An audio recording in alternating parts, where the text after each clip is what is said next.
Okay, now it's the time for me to introduce someone who I really adore and very close. She's a colleague. Not only she's a colleague, she's also very inspiration in her own terms. Miss Angela Mears, uh, please, please welcome Angela Mears. She's director Ulwazi Africa, and I think she's so passionate about many things. But one thing which she's most passionate, which I have seen, which I see every moment, is how do we network? What does networking mean? I think it's $1 million for her. Thank you, Angela. Over to you. Thanks, Rakesh. Thanks for that lovely introduction. And good afternoon, everybody. Good evening in some places. I won't be long. I know we are running late, so I'll be short and sweet. But also, I just want to thank Soma for the invitation to speak here today. Also, thanks to all the organizers who organized this conference today, all the panelists and the speakers here. It's been the conversations thus far have been nothing short of enlightening, with so much overlap in terms of interests and concerns, which is probably a good indicator of what could come collaborations. And yes, so as Rakesh said, I'm very passionate about lots of things, but one of it is, of course, networking and the impact thereof. So my topic came about as I was considering speakers for this conference today, which had led me to reflect upon the value and impact of networking and the vast network that we all have access to, which we've established over the years. We've all got some kind of network, but sometimes we don't really, we're not really aware of just how vast it is. So I'll be speaking not purely from an academic perspective, but from that of a non-profit sector, in my capacity as a service learning and community-based learning practitioner within the youth and community development space, from a community engagement perspective, in other words. So in my 25 years or more of working formally in the education sector, I've witnessed firsthand the transformative power of networking. Throughout my involvement in the various projects ranging from student mobility and study abroad programs to service learning and community-based learning initiatives, and the Herana project, Herana being the Higher Education Research and Advocacy Network in Africa, one constant has remained, and that is the importance of building and maintaining strong networks. Networking has been the cornerstone of my career, enabling me to connect with like-minded professionals like yourselves here today, collaborate on innovative projects, and bring together diverse perspectives to solve complex challenges. Today, as we gather here with esteemed speakers and panelists, many of whom I've had the privilege of working with over the years, I'm reminded of the invaluable role that these relationships play in driving progress in education. The programs that I've been involved in have all highlighted the importance of creating connections that transcend borders and disciplines. Student mobility and study abroad initiatives, for example, are not just about exchanging students. They are about exchanging ideas, cultures, and experiences. These programs have allowed students to broaden their horizons, develop global perspectives, and build lifelong connections that often shape their careers and personal lives. Similarly, service learning and community-based learning projects have shown the value of collaboration between academic institutions and communities. These initiatives have fostered partnerships that benefit both students and local communities, addressing real-world issues while providing students with practical hands-on experience. Most importantly, service learning / community-based learning produces the soft skills that is so widely spoken about here today. And I think it's because we all seem to have the same concerns now that AI seem to be taking over. These programs attract volunteers, both local and international, and the potential outcomes is what produces the lifelong learning for both students and communities. It has the potential to produce global citizens with changed mindsets, as Professor Sharma, the Vice Chancellor from Malawi, had emphasized in his talk.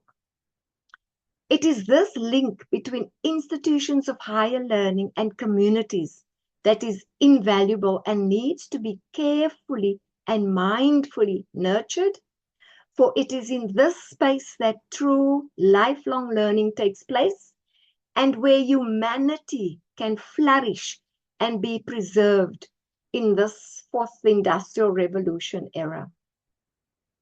The academic discussion around this very topic over the last decade or more, with little attempt at implementation due to very real challenges, has only highlighted exactly that, the challenges, which have now taken on a whole different shape with all the online learning and, of course, AI. Either way, it is the relationship between these two stakeholders, the institutions of higher learning and local communities, that need to be established and nurtured. Networking, be it formal or informal, can do wonders for this relationship. More than often, we have seen how the best talent, those gems, had been discovered in local communities through these partnerships. Non-profits in particular are best placed and favored in making these connections on behalf of both institutions of higher learning and local communities, and should be supported in every manner of resource and partnership so as to be sustained. They are the important link in this relationship, serving both the institutions of higher learning and the local communities. In other words, they are the middleman. It is this sector that is closest to having access to the millions of unemployed youth in communities, an almost forgotten group of qualified students. They are a crucial partner in terms of access and the process of sustainability. The Herana project, which I was involved with, and Dr. Simbatia was one of the researchers on this program a few years ago, which spanned the African continent, further underscored the significance of networking on a larger scale. By bringing together researchers, educators, and policymakers from different countries, this particular project aimed to enhance the capacity of higher education institutions in Africa and promote sustainable development. The success of Herana was largely due to the strong network of committed individuals and institutions that worked tirelessly towards a common goal, some of whom are speakers here today. Currently at SABIN, the South African Broadband Education Networks, which is a non-profit, we are directly involved in enabling teaching and learning for the TVET colleges. These institutions are critical, as we know, in addressing the skills gap in our economy by training students to become qualified artisans. In some colleges, centers of specialization have been established, focusing on a differentiation model where they concentrate on specific trades. These centers partner with companies and employers to provide students with experiential learning opportunities, bridging the gap between education and the workplace.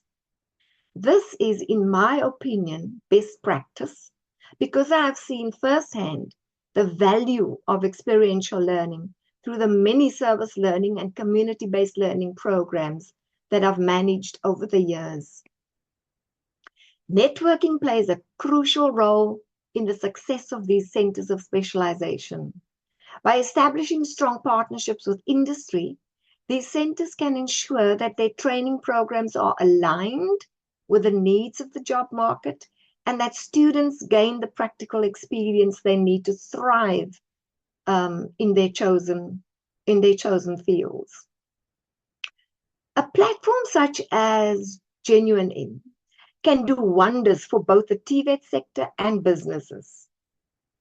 I use the TVETs as an example only because I'm currently working in this particular space. GenuineIN offers a space for professionals to connect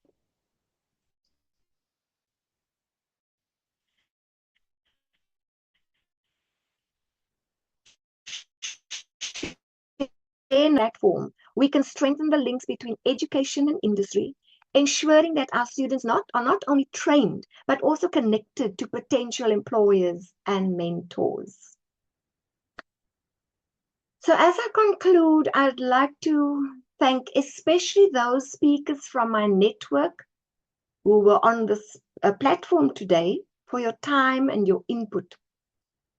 The power of networking and its impact is what was displayed here today, as I was able to bring several speakers from my network onto this platform.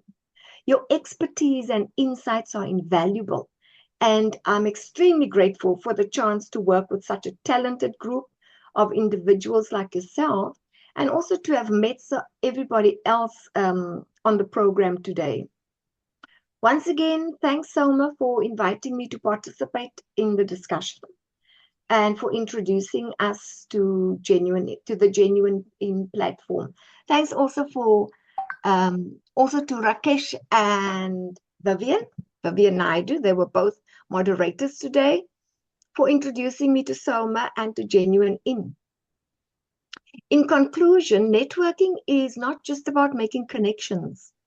It's about building relationships that inspire, support, and drive us forward. As we continue to navigate the challenges and opportunities in the education sector, let us remember the power of our networks and the impact we can achieve together. Thank you. Thank you, Angela. Thank you so very much. Let's give all the speakers a big round of applause. I think we can just do that by the way we do. This is the way normally you do it on a. No, seriously. I mean, if you go to a